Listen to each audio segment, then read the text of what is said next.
नमस्ते, मैं हूँ Seema Gupta, astrologer, vastu expert, naturopathic healer. आज मैं आपसे बात करने वाली हूँ राहु के विषय में। कल मैंने जब लाइव सेशन लिया तो बहुत सारे लोगों में मैंने एक चीज नोटिस की कि राहु की महादशा चल रही थी या फिर राहु की वजह से वो लोग परेशान थे, जिसकी वजह से उनका जो मेंटली डिस्ट्रेशन है या फिर प्रॉब्लम्स हैं या फिर जॉब से रिलेटेड इश्यूज हैं या फिर बिजनेस से रिलेटेड इश्यूज हैं, वो ज़्यादा बढ़ रहे थे।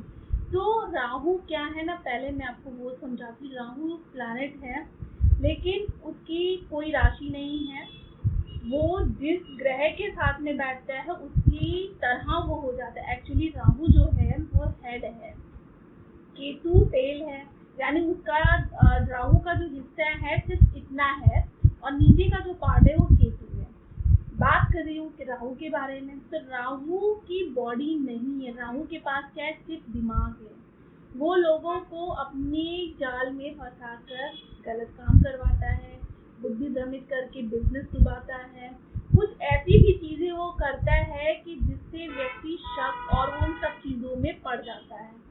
क्यों? क्योंकि राहु सिर्फ हेड है, उसके अंदर फीलिंग्स नहीं है। वो सिर्फ सोच सकता है, समझ सकता है, लेकिन वो महसूस नहीं कर सकता कि उसको क्या फील हो रहा है या फिर ये चीज करने के बाद क्या रिजल्ट आने वाला है, उसको नहीं पता है। वो जिस राशि के साथ बैठेगा उस राशि के उसमें वो काम करने लगेगा। अगर वो बुद्धि के साथ बैठा है तो बुद्धि की तरह काम करेगा। गुरु के साथ में बैठा है तो गुरु और राहु का जो योग होता है वो चांडाल योग होता है। वो व्यक्ति को दरिद्र और कुछ बुरे काम करवाता है। जो योग होते हैं वो बहुत ज्यादा महत्व रखते हैं कि व्यक्ति किसके साथ है। क्योंकि अगर आप सपोज आप हैं और आपके साथ में कोई व्यक्ति खराब है तो उसका असर आपकी लाइफ में आने वाला ही है। कोई अच्छा व्यक्ति, किसी संत के साथ में आप उठते बैठते हैं तो संतों की जैसी आप बातें करेंगे। आप कहीं मंदिर जाएंगे तो मंदिर में आप भजन कीर्तन के बारे में सोचेंगे। बार में जाएंगे तो आप ड्रिंक और इन सब चीजों के बारे में सोचेंगे। तो राहु बेसिकली क्या करता है, राहु स्मोक करवाना, ड्रिंक करवाना, गलत काम करवाना, और स्किन की जो एलर्जी हो जाती है। जैसे मैं अभी बहुत सारे लोग मैसेज करते हैं कि उनको स्किन की प्रॉब्लम चल रही है, तो ये राहु की वजह से होती। नाखून टूटने लग जाते हैं, एड़ियाँ फटने लगती है। राहु की मैंने बहुत सारी गलतियां और बुराइयां बता दी, लेकिन एक जो अच्छी चीज है वो मैं ये बताऊंगी कि राहु ऐश्वर्य का भी कारक ग्रह है। जितने भी मिनिस्टर्स हैं, जितने भी पॉलिटिशियन हैं जो टॉप पे जाते हैं, मतलब सडन अचानक उन्होंने इलेक्शन लड़ा और जीत गए और वो बन गए मंत्री, तो वो सारी चीजें जो है वो राहु करवाते हैं। राहु ऐश्वर्य का भी कारक ग्रह है। आज इस समय कलयुग में, सतयुग था तो उसमें हम गुरु शुक्र इन सब चीजों को मानते थे, लेकिन ये कलयुग में शुक्र एक जो प्लैनेट है जो लेविश लाइफ तो देता है, लेकिन आपको उतना ऐश्वर्य नहीं देगा जितना राहु देगा। राहु, शनि और केतु तीन ऐसे प्लैनेट है जो जीवन में ऐश्वर्य तो देते हैं, लेकिन अचानक सडन ऐसी चीजें भी आपकी लाइफ में दे देते हैं जिससे बहुत सारी प्रॉब्लम आती है। वास्तु के अकॉर्डिंग साउथ वेस्ट जो कॉर्नर होता है वो स्टेबिलिटी का होता है। क्यों? बिकॉज ऑफ वो पृथ्वी जोन है। लेकिन वो कोना किसका है? वो राहु का है। यानी जीवन में स्टेबिलिटी आपके राहु की वजह से आ रही है। अगर आप अनस्टेबल हैं, आपको कोई सपोर्ट नहीं कर रहा है, आपके घर में कोई सपोर्ट नहीं कर रहा है, आपकी फैमिली में कोई सपोर्ट नहीं कर रहा है, आपके जॉब में कोई सपोर्ट नहीं कर रहा है, बिजनेस में सपोर्ट नहीं कर रहा है, इट मीन्स कि कहीं ना कहीं राहु का हाथ है। राहु कुंडली में 3, 6, 11 हाउस में अच्छा माना जाता है। 4 में बैठता है तो प्रॉब्लम करता है, 8 में बैठता है तो प्रॉब्लम करता है, भाग्य भाव में बैठता है तो प्रॉब्लम करता है। दशम में भी अच्छा माना जाता है क्योंकि दशम में बैठ के वो व्यक्ति को ऊंचाइयों तक लेके जाता है। लेकिन दशम में बैठने के बाद जो दृष्टि होती है वो चतुर्थ भाव में होती है, जिसकी वजह से व्यक्ति मेंटली ज्यादा टेंशन में रहता है। तो राहु हमारे जीवन की स्टेबिलिटी का कारक है। यानी राहु डिस्टर्ब है तो हम अपनी लाइफ में अनस्टेबल रहते हैं, हमें कोई सपोर्ट नहीं मिलता है। तो हमारे सपोर्ट जोन को भी हम सही करने के लिए क्या देखते हैं, साउथ वेस्ट कॉर्नर देखते हैं जो राहु का है। कुंडली में भी अगर राहु डिस्टर्ब है तो कहीं ना कहीं आपको एंजाइटी, डिप्रेशन, बहुत सारी चीजें ऐसी करेगा कि जिससे आपकी लाइफ फेल हो जाएगी। राहु कर तो रहा है, लेकिन राहु को हम ठीक कैसे कर सकते हैं। राहु बेसिकली वो हेड है और जिस ग्रह के साथ में बैठेगा उस ग्रह के अकॉर्डिंग वो काम करेगा। लेकिन राहु डरता किससे है?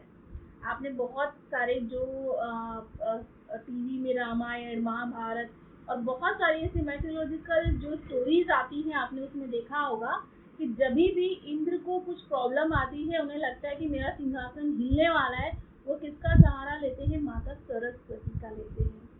तो जो राहु है, राहु की जो देवी है वो है माता सरस्वती।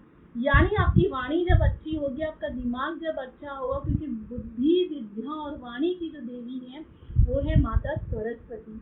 तो माता सरस्वती की अगर आप पूजा करते हैं तो राहु से आप मुक्ति पाएंगे। क्योंकि माता सरस्वती एक ऐसी देवी है जो हमारी बुद्धि को, विद्या को, हमारी वाणी को स्टेबल रखती है। क्योंकि हम अगर किसी से कुछ मांग रहे हैं, हम गुस्से में मांगेंगे तो व्यक्ति सुनेगा नहीं, हम प्यार से मांगेंगे तो सुनेगा। यानी कहीं ना कहीं हमारे जीवन में जो माता सरस्वती का, हम हमेशा माता सरस्वती की पूजा कब करते हैं? जब वसंत पंचमी आती है। लेकिन हम हमेशा क्या चाहते हैं? माता लक्ष्मी को। लेकिन माता सरस्वती आपके जो बुद्धि और विद्या को स्टेबल रखेंगी तो ही हम माता लक्ष्मी तक पहुंच सकते हैं। तो माता सरस्वती की पूजा करना बहुत ज़्यादा जरूरी है। चंदन का पाउडर डाल के स्नान करना बहुत ज़्यादा जरूरी है।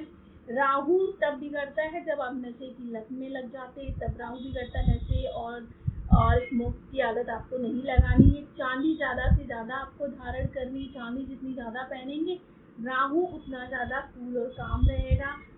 चांदी की एक ठोस गोली बनाकर आप उसको पॉकेट में रख सकते हैं। केसर का प्रयोग ज़्यादा से ज़्यादा करना चाहिए। अपने पेरेंटल साइड के अगर आपके दादाजी हैं तो दादाजी का सम्मान करना चाहिए, क्योंकि अगर आप दादाजी का सम्मान नहीं करेंगे तो आपका राहु बिगड़ेगा, क्योंकि राहु का संबंध कहीं ना कहीं आपके ग्रैंडफादर से भी है। तो राहु को स्टेबल रखने के लिए अपने घर का साउथ वेस्ट जोन हमेशा भारी रखिए।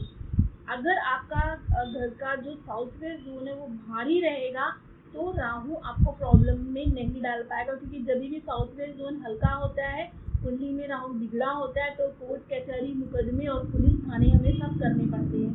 तो राहु को स्टेबल रखने के लिए मैंने आपको बहुत सारे उपाय दे दिए हैं। कुंडली के अकॉर्डिंग और भी बहुत सारी चीज़ें होती है, जनरल जो चीज़ें वो मैंने आपको बताई हैं। तो राहु को खुश रखने के लिए माता सरस्वती की पूजा करिए। बुरा बोलना नहीं है, बुरा सुनना नहीं है और बुरा करना नहीं है, इससे राहु और ज़्यादा प्रबल होता है। तो अपनी ज़िंदगी को अच्छा और शांत बनाइए, ताकि जिससे आपके लाइफ में स्टेबिलिटी आ सके, आपके कारोबार में स्टेबिलिटी आ सके, आप अगर जॉब कर रहे हैं तो उसमें स्टेबिलिटी आ सके। तो अपनी जीवन को स्टेबल बनाने के लिए राहु को समझना बहुत ज़्यादा ज़रूरी है। राहु को कूल और काम रखने के लिए अपने घर में कभी भी जाले मत लगे रहने दीजिए, क्योंकि घर में जितने भी जाले होते हैं, कॉकरोचेस होते हैं, वो सब राहु से संबंध रखते। घर में अगर आपके सीलन है तो वो भी राहु से संबंध रखती है। अगर आपके पेंट की पपड़ियाँ निकल रही है तो वो भी राहु से संबंध रखती है। तो जितने ज़्यादा आप साफ सफाई रखेंगे राहु उतना ज़्यादा डाउन होगा और आपके लाइफ में प्रॉब्लम्स कम आएंगी। तो जो मैंने आप लोगों को उपाय दिए वो ज़रूर आजमा कर देखिएगा, क्योंकि वो सारे उपाय मैंने काफ़ी सालों से अपने क्लाइंट के ऊपर मैंने आजमाए हैं और वो उनसे फ़ायदा मिला है। तो इन उपायों से अपने जीवन से राहु नामक जो भी आपको प्रॉब्लम कर रहा है प्लैनेट, वो दूर हो जाएगा। तो अभी के लिए मैं आप लोगों से अलविदा लेती हूँ। Thank you.